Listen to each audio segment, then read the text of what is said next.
DTV న్యూస్కి స్వాగతం. ముందుగా ముఖ్యాంశాలు.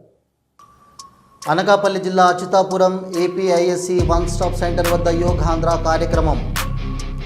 యోగా కార్యక్రమంలో పాల్గొన్న హోంమంత్రి వంగలపూడి అనిత, అనకాపల్లి ఎంపీ సీఎం రమేష్. గురువారం తెల్లవారుజామున ఏకధాటిగా కురిసిన వర్షం. భారీ వర్షానికి లోతట్టు ప్రాంతాలు జలమయం.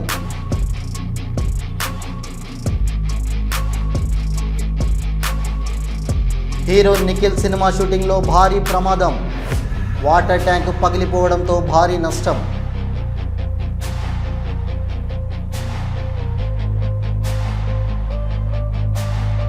స్కూల్ బస్సులపై రంగారెడ్డి జిల్లా రవాణా శాఖ కొరడా. Bus RC, permit, driving licence, fitness బీమాలను పరిశీలిస్తున్న అధికారులు. రాష్ట్ర పునర్నిర్మాణం కోసం నిరంతర కృషి. అభివృద్ధి దిశగా పరుగులు పెట్టించడమే కూటమి ప్రభుత్వ లక్ష్యమన్న ముఖ్యమంత్రి నారా చంద్రబాబు నాయుడు. చంద్రబాబు ప్రభుత్వ ఏడాది వైఫల్యాలపై తాడేపల్లిలో బుక్ రిలీజ్. కార్యక్రమంలో పాల్గొన్న వైసీపీ నాయకులు, కార్యకర్తలు. సీఎంపై అనుచిత వ్యాఖ్యలు. సైబర్ క్రైమ్ పోలీసులకు ఫిర్యాదు చేశామన్న ఎమ్మెల్సీ బల్మూరి వెంకట్.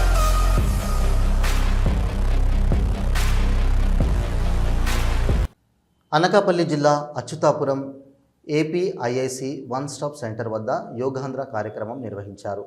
యోగా కార్యక్రమంలో హోంమంత్రి వంగలపూడి అనిత, అనకాపల్లి ఎంపీ సీఎం రమేష్, ఎమ్మెల్యేలు, అధికారులు పాల్గొన్నారు. రైట్ సైడ్ టర్న్ అవ్వాలి.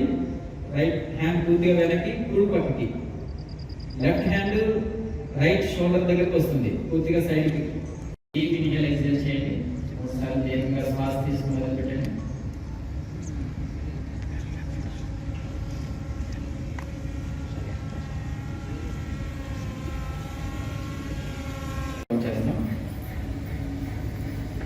నెక్స్ట్ వృక్షాసనం చేద్దాం. ఇటీ ఉన్న వాళ్ళు, అలాగే సమస్య ఉన్న వాళ్ళు చేయదు. నగరంలో గురువారం తెల్లవారుజామున ఏకధాటిగా కురిసిన భారీ వర్షానికి లోతట్టు ప్రాంతాలు జలమయమయ్యాయి. లింగంపల్లి, చందానగర్, మియాపూర్, కొండాపూర్, గచ్చిబౌలి, మాదాపూర్ ప్రాంతాల్లో భారీ వర్షం కురిసింది. లింగంపల్లి రైల్వే అండర్ బ్రిడ్జ్ కింద భారీగా చేరిన వరద నీరుతో వాహనాల రాకపోకలు నిలిచిపోయాయి. బ్రిడ్జి కింద చేరిన వరద నీటిలో 2 కార్లు నిలిచిపోయాయి. లింగంపల్లి తారానగర్లోని పోచమ్మ టెంపుల్లోకి వరద నీరు చేరింది.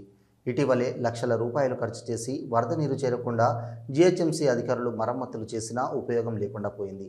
ఎప్పటిలాగే వాహనదారులకు కష్టాలు తప్పడం లేదు.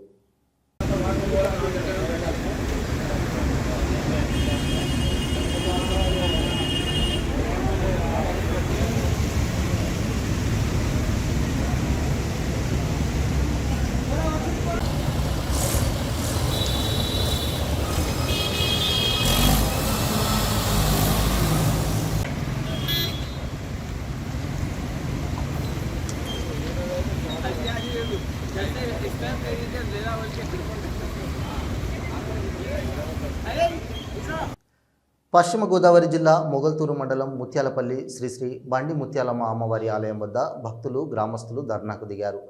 ఆగమన శాస్త్రానికి వ్యతిరేకంగా కొంతమంది ఘటాలను ఏర్పాటు చేస్తున్నారని ఆరోపించారు.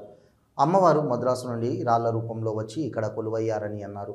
పూర్వం నుండి వస్తున్న ఆచారాన్ని పక్కన పెట్టి కొంతమంది ఘటాలను ఏర్పాటు చేస్తున్నారన్నారు. దీనితో గ్రామస్తులు 2 వర్గాలుగా విడిపోవడంతో ఆలయం వద్ద ఉద్రిక్తత చోటు చేసుకుంది. దీంతో సంఘటనా ప్రాంతానికి పోలీసులు, ఆలయ కార్యనిర్వహణాధికారి చేరుకొని ఇరు వర్గాలతో మాట్లాడారు.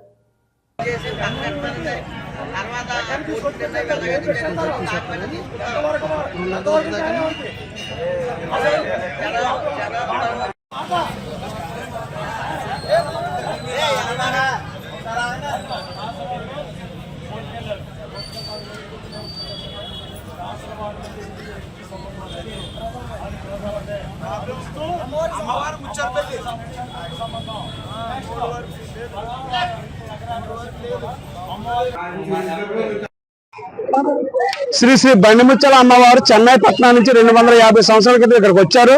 రాళ్ల రూపంలో వచ్చి రాళ్లలో కొలువయ్యింది. వానకు తడుస్తాను, ఎండకు ఎండుతాను అనేటువంటి నినాదం గ్రామస్తులు చెప్పడంతో గుడి కూడా కట్టలేదు. కానీ ఆగమ శాస్త్రం అనేటటువంటిది దేవాదాయ శాఖలో అతి ముఖ్యమైనటువంటిది. ఇంటికి వాస్తు ఎలాగో దేవస్థానంలో కూడా ఆగమ శాస్త్రం అనేది చాలా ముఖ్యమైనది. స్థల పురాణం ప్రకారంగా ఆచారాలు సాంప్రదాయాలు పాటించాలి తప్ప స్థల పురాణం కాదని పాటించేటటువంటి అధికారం దేవాదాయ శాఖని ఎవరికి లేదు. అలాంటి స్థల పురాణం ప్రకారంగా తాడి చెట్టు, డిబ్బి, అమ్మవారి 3 రాళ్ళు మాత్రం ఇంపార్టెంట్ అని, అలాంటప్పుడు ఈ 3 రాళ్ళని పెట్టి రాతి మకర తోరణం పెట్టడం అనేటటువంటిది సాంప్రదాయ విరుద్ధం, ఆగమ శాస్త్ర విరుద్ధం.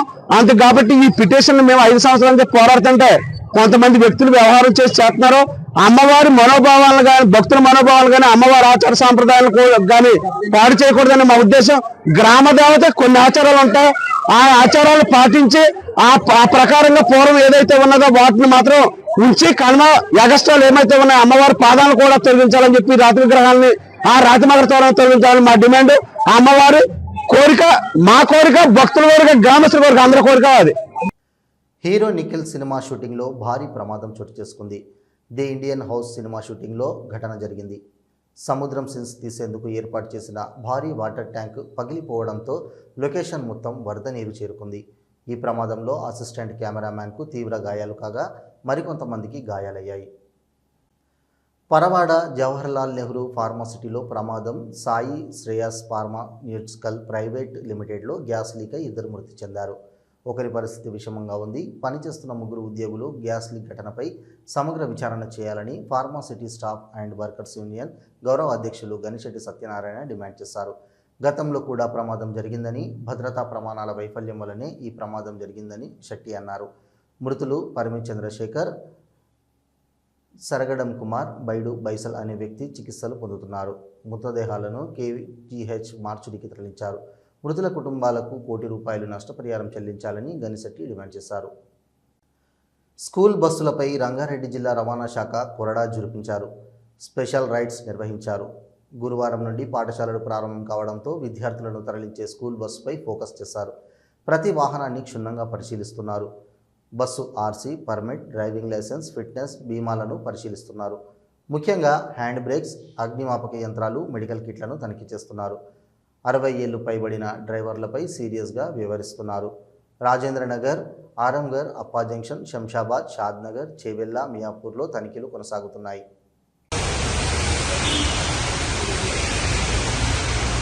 డేట్ ఉందా? 2020.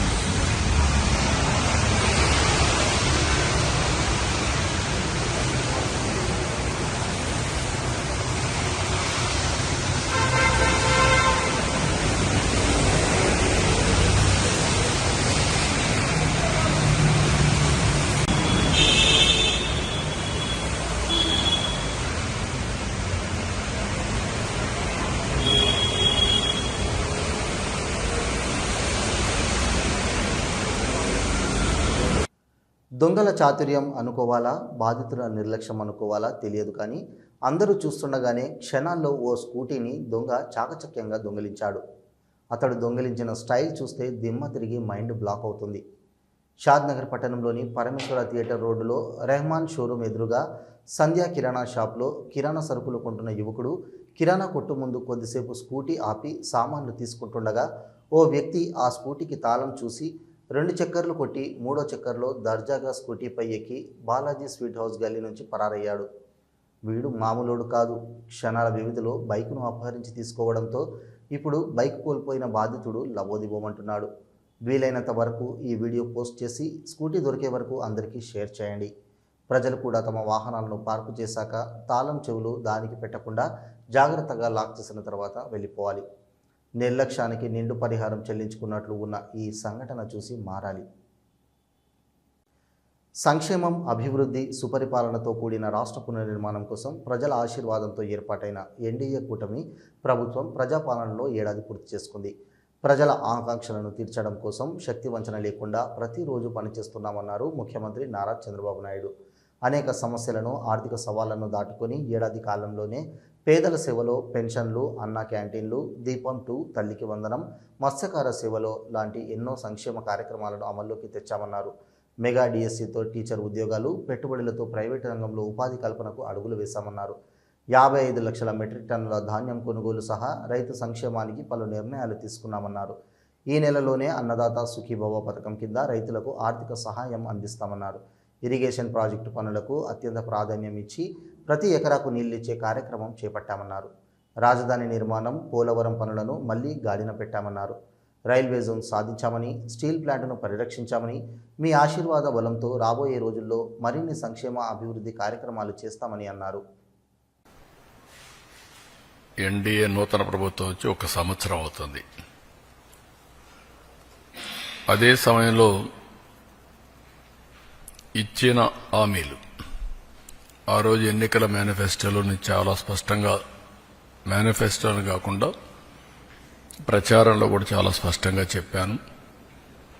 అభివృద్ధి, సంక్షేమం, ఎన్డీఏకి 2 కళ్ళు, ఈ 2 కూడా సమాంతరంగా ప్యారలల్గా ముందుకు తీసుకెళ్తామని చాలా స్పష్టంగా హామీ ఇచ్చాం. కూటమి ప్రభుత్వం ఏర్పడి ఏడాది పూర్తయిన సందర్భంగా ఐటీ, విద్యాశాఖ మంత్రి నారా లోకేష్ మీడియాతో మాట్లాడారు. సుపరిపాలన తొలి అడుగు పడింది. విధ్వంస పాలన నుంచి ఏకంగా వికాసం వైపు మన ప్రభుత్వం ప్రయాణం ప్రారంభించింది. కేంద్రంలో ప్రధానమంత్రి గారు, రాష్ట్రంలో గౌరవ ముఖ్యమంత్రి చంద్రబాబు నాయుడు గారి నాయకత్వంలో ఆంధ్ర రాష్ట్రంలో డబుల్ ఇంజిన్ సర్కార్ అనేది ఈరోజు నడుస్తుంది. ఒక ఉద్యోగాల విషయంలో చూస్తే మెగా డిఎస్సి ఏర్పాటు చేసి ఏకంగా 16,347 పోస్టులు ఈరోజు ప్రజాప్రభుత్వం భర్తీ చేస్తుంది. చంద్రబాబు ప్రభుత్వ ఏడాది వైఫల్యాలపై తాడేపల్లిలోని వైఎస్ఆర్సీపీ కేంద్ర కార్యాలయంలో పుస్తకం ఆవిష్కరణ జరిగింది. సజ్జల రామకృష్ణారెడ్డి మీడియా సమావేశంలో మాట్లాడారు.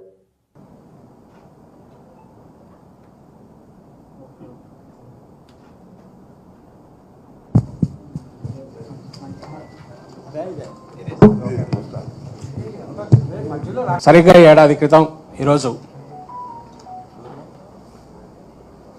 కూటమి ప్రభుత్వం చంద్రబాబు నాయుడు గారి నేతృత్వంలో ప్రమాణ స్వీకారం చేసింది. అది జరిగి ఈరోజుకు ఏడాది. బహుశా సాధారణంగా ఒక ప్రభుత్వం తర్వాత ఒక ప్రభుత్వం వచ్చినప్పుడు కొద్దిగా తేడాలు అటు ఇటుతో ప్రభుత్వం అనేది ఒక మామూలు దీనిగా జరుగుతూ ఉంటుంది. పాలనా వ్యవహారాలు. కానీ 2019-24 మధ్య ఇంతే ల్యాండ్ స్లైడ్ విక్టరీతో ఇంతకంటే ఎక్కువ, ఎందుకంటే ఒకే పార్టీ ఒక సింగిల్ పార్టీగా వైఎస్ఆర్సీపీ పోటీ చేసి ఆ రోజు 151 సీట్లతో గెలిచినప్పుడు ఇదే రకంగా ఒక ఘనమైన విజయంతో 19లో పాలన మొదలుపెట్టారు జగన్మోహన్ రెడ్డి గారు. సో అప్పటికి ఒక గీటురాయి ఏర్పాటు చేశారు, ఒక కొలమానం కొలబద్ద 19-24 మధ్య తన పాలనతో జగన్మోహన్ రెడ్డి గారు. 24 అంటే ఏడాది క్రితం చంద్రబాబు నాయుడు గారు మళ్ళీ అధికారంలోకి వచ్చారు. 3 పార్టీలు కలిసి భారీ మెజారిటీతో, అత్యంత భారీ మెజారిటీతో అధికారంలోకి వచ్చాడు. 3 పార్టీలు కలిసి. అప్పటి నుంచి ఈ సంవత్సరం అయింది. ఇప్పుడు సహజంగానే జగన్మోహన్ రెడ్డి గారి పాలనలో తొలి ఏడాది, చంద్రబాబు నాయుడు గారి పాలనలో తొలి ఏడాది ఎట్లుంటుందనేది కంపారిజన్ రాష్ట్ర ప్రజలందరూ గమనిస్తున్నారు. మేధావులు, విశ్లేషకులు కూడా దాన్ని అనలైజ్ చేస్తున్నారు. బీఆర్ఎస్ పార్టీ నాయకుడు కేటీఆర్, ఎమ్మెల్యే పాడి కౌశిక్ రెడ్డి సీఎంపై అనుచిత వ్యాఖ్యలు చేశారని ఎమ్మెల్సీ బల్మూరి వెంకట్ విమర్శించారు. గతంలో బీఆర్ఎస్ అధికారంలో ఉన్న సమయంలో కేటీఆర్ ముఖ్యమంత్రి కుర్చీని గౌరవించాలని మాట్లాడాడు. మరి ఇప్పుడు ఆయన బుద్ధి ఏమైందని అన్నారు. కేటీఆర్ వ్యాఖ్యలు బీఆర్ఎస్ కాంగ్రెస్ శ్రేణులు కొట్లాడుకునే విధంగా ఉన్నాయి. రాష్ట్రంలో ల్యాండ్ ఆర్డర్కు విఘాతం కలిగించే విధంగా కేటీఆర్ వ్యాఖ్యలు చేస్తున్నాడు. కింది స్థాయిలో ఉన్న బీఆర్ఎస్ కార్యకర్తలు, కాంగ్రెస్ కార్యకర్తలు కొట్టుకొని శాంతి భద్రతలకు భంగం కలిగించాలని చూస్తున్నారు. ఆ విషయంపై చర్యలు తీసుకోవాలని సైబర్ క్రైమ్ పోలీసులకు ఫిర్యాదు చేశామని ఆయన అన్నారు. BRS party MLA Kalvakuntla Taraka Ramarao, దానితో పాటు బీఆర్ఎస్ పార్టీ ఎమ్మెల్యే పాడి కౌశిక్ రెడ్డి ఇద్దరు కూడా గౌరవ ముఖ్యమంత్రి గారు రేవంత్ రెడ్డి గారిని ఉద్దేశించి అనుచిత వ్యాఖ్యలు చేయడం జరిగింది. చేయడమే కాకుండా బీఆర్ఎస్ పార్టీ ఎమ్మెల్యే పాడి కౌశిక్ రెడ్డి తన అఫీషియల్ ట్విట్టర్ హ్యాండిల్లో ఒక శాసన సభ్యుడని కనీస ఇంగిత జ్ఞానం లేకుండా, కనీసం ఆలోచన లేకుండా, గతంలో మీరు అధికారంలో ఉన్నప్పుడు కేటీఆర్ అనేక సందర్భాల్లో ఆ కుర్చీని గౌరవించాలి, ఆ కుర్చీని గౌరవించి మాట్లాడాలని చెప్పిన వ్యక్తులు ఈరోజు అవన్నింటినీ కూడా మర్చిపోయి ఇష్టం వచ్చినట్టు వారు ప్రవర్తించి వారు మాట్లాడడం జరిగింది.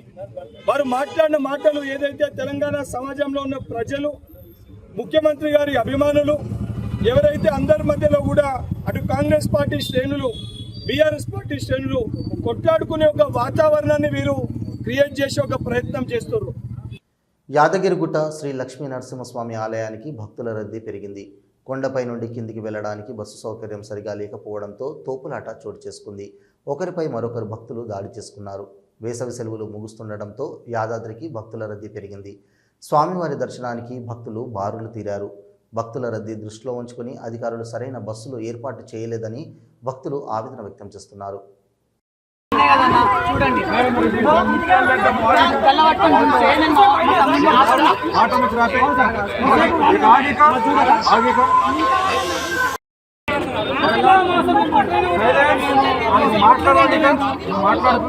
ఇవి ఈనాటి వార్తలు.